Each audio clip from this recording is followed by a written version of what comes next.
Hello and welcome to AJC Perspectives on TvAbraham. I'm Jason Isaacson from the American Jewish Committee, and I'm fortunate to be joined today by my AJC colleague, Rabbi Andrew Baker, who for the last 16 and a half years has also carried the title of Organization for Security and Cooperation in Europe, Special Representative to the Chair in Office for Combating Antisemitism. Andy, thanks for joining us. Jason, very happy to be here. Thank you. So it's a long title for the OSCE, but tell us more about the OSCE, and it's a 57 countries are in the Organization for Security and Cooperation in Europe. It's not just Europe, it's also North America, it's also Central Asia. It's all of Europe, the former Soviet Union, US and Canada. Okay. In fact, I was only a month ago in Helsinki. This year, Finland chairs the OSCE, and they mark the 50th anniversary of the Helsinki Accords in the height of the Cold War. Mm-hmm. This is what led ultimately to the creation of the OSCE. And as you pointed out, it now has 57 participating states. The numbers over the years have increased, not necessarily because new countries have entered, but we've seen in the dissolution of the Soviet Union, of Yugoslavia, multiple countries emerging. Mm-hmm. Talk about why the OSCE is focused on the issue of anti-Semitism. And is it just anti-Semitism, or is it other bigotries as well that the focus is on? There's a full department, really, within the Office of Democratic Institutions and Human Rights, ODIHR, mm-hmm. That's identified as addressing issues of tolerance and non-discrimination. Mm-hmm. But this really grew out of an initial focus on addressing anti-Semitism. And if we kind of look at the history of this, we can kind of understand it. I have, in my role as the personal representative, two colleagues. One focuses on intolerance and discrimination against Muslims, and a third on racism and xenophobia, also including intolerance against Christians and other religions. Mm-hmm. So our mandates are complementary, and in fact, some of the work we do collectively. Why did it start? Well, if you go back, and I want to put people in a place, maybe it's hard to recall, but if you think back 25 years, mm-hmm. In the year 2000, we were gearing up for what was going to be the following year, a major UN conference on racism. And there were preparatory conferences to get all NGOs engaged and focus on this. In my AJC role, I had been, as you know, European director mm-hmm. before my current AJC title, and I was in Strasbourg for this preparatory conference in October of 2000. And frankly, if you looked at Jewish groups in Europe, internationally, if anything, we were thinking anti-Semitism might just be ignored. I mean, through the 1990s, there was a sense that the issue, I don't want to say had been removed, but it really did not have a day-to-day impact on the lives of Jews, particularly if we look in Europe at the time. Yeah. And at that time, we also had new democracies in Central and Eastern Europe, the revival of Jewish communities in those countries. So it was a very optimistic period. Many thousands of Jews were coming from the former Soviet Union into Europe? There was really open entry. Right. We had engaged with the German government, as you know, in the 1990s to effectively allow Jews from the former Soviet Union also to settle in Germany. It really boosted numbers there. But also there was a revival of Jewish life in Russia, in Ukraine, and in Belarus. These were all partners in a way. And as I said, it was a rather optimistic period. Yeah. And things were changing, but we didn't realize it. Literally, as we were meeting in Strasbourg at the Council of Europe for this preparatory conference, our goal was to say, look, anti-Semitism at least needs to be identified if you're talking about racism. I mean, there's obviously still discrimination. There are problems coming from the extreme right, neo-Nazi groups. We were facing issues of Holocaust denial. Mm-hmm. But I would say those were the largely central issues of focus. But things changed dramatically even over just a period of months. We had, at the time we were meeting, the breakdown of the peace process in the Middle East, the beginnings of the Second Intifada. The next preparatory conference for this UN conference took place in Tehran, and you had already now the revival of the Zionism is racism canard. And when the UN conference took place that year, that summer in Durban in 2001, Jewish groups were literally attacked. Yeah. And all of this came back to the surface. So in a way, we were taken by surprise. Over the next months, we saw a surge of anti-Semitic incidents, primarily in Western Europe, France, Belgium, the Netherlands. And the communities themselves were taken by surprise.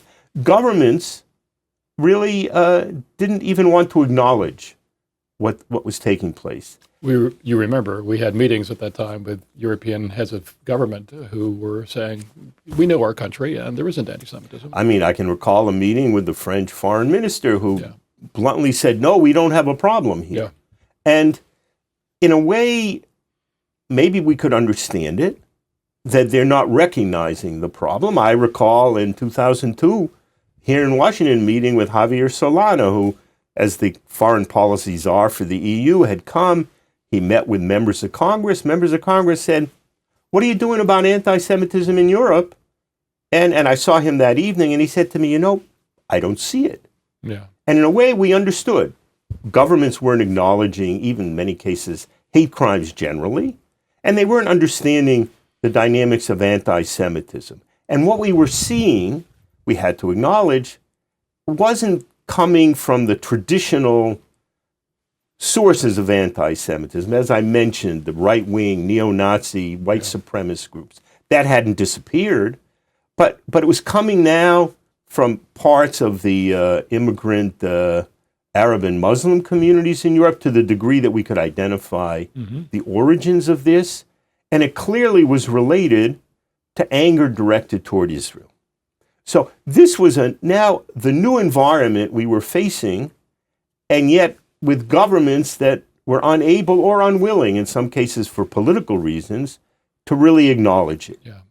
The OSCE became an interesting venue to use to get at this issue. Here in America, certainly AJC taking a primary role, but with American Jewish groups saying, we need to get Europe engaged. We need to get these governments to deal with this problem. The OSCE was one of the few venues where the U.S. sits around the table with all of Europe. Yeah. They may have we do have an ambassador to the EU in Brussels.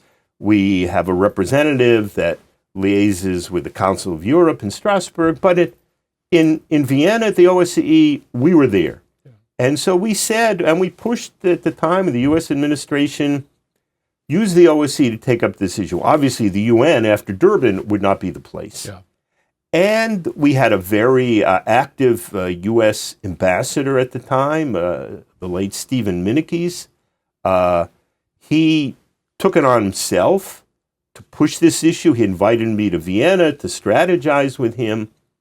And in 2003, with a lot of work, because understand the OSCE makes these decisions in many cases by consensus. To get 57 states to agree on anything is a challenge, but they reached an agreement to hold a conference. And so there was a conference that took place in Vienna in June of 2003, focused on the problem of anti-Semitism.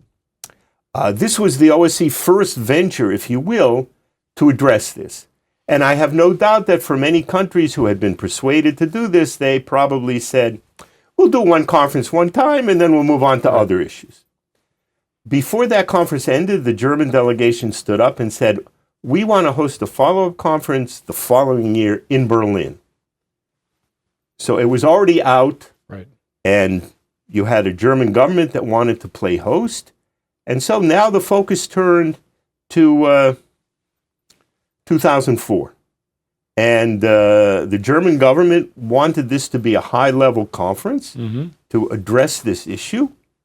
The The plan was, again, to invite foreign ministers. U.S. Secretary of State came to that conference in Berlin.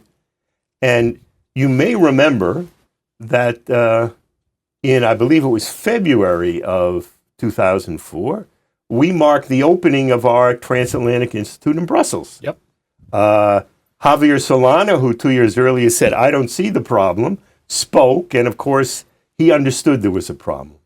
And in the margins of that gathering, a few of us started to write. We wanted there to be at this Berlin conference a declaration to really mark the problem and to get governments to express commitments. That was, again, a real challenge because it required consensus. But when the conference took place in April in Berlin, the German president had opened the conference. It was conducted by, at the time, the German foreign minister, Joschka Fischer. And at the end of the conference, they read out the Berlin Declaration on Anti-Semitism.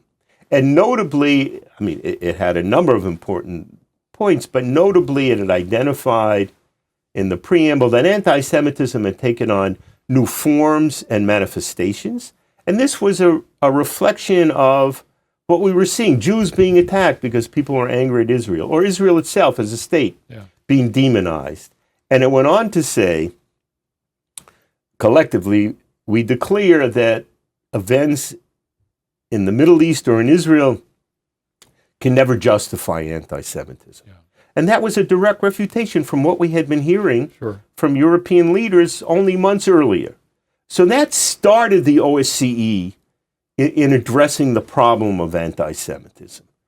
And after that conference ended, there were efforts to say, well, there needs to be a mechanism in the OSCE to kind of keep the attention, to follow up on this.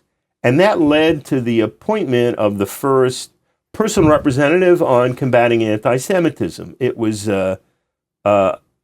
first, I think, operational in 2005. At the time, a longtime German Social Democrat, Bundestag member, Professor Gerd Weiskirchen, was appointed to that role. And we understood that OSCE can turn its attention, but if we had someone, and this isn't a bureaucratic position, someone from the outside, has entree to governments, can kind of keep the focus. That was the idea of creating the position, and that's really where it started. It started there, but I think it's kind of important to note. The terminology was significant. A personal representative of the chair in office is only in place for a year. Each calendar year, a new foreign minister, a new country assumes the chairmanship. And it's up to that person whether to appoint new or different or not to continue these positions. So it was established, but it was tentative. Now, of course, years have passed and it's become, I mean, one of the most permanent ad hoc positions that exists there.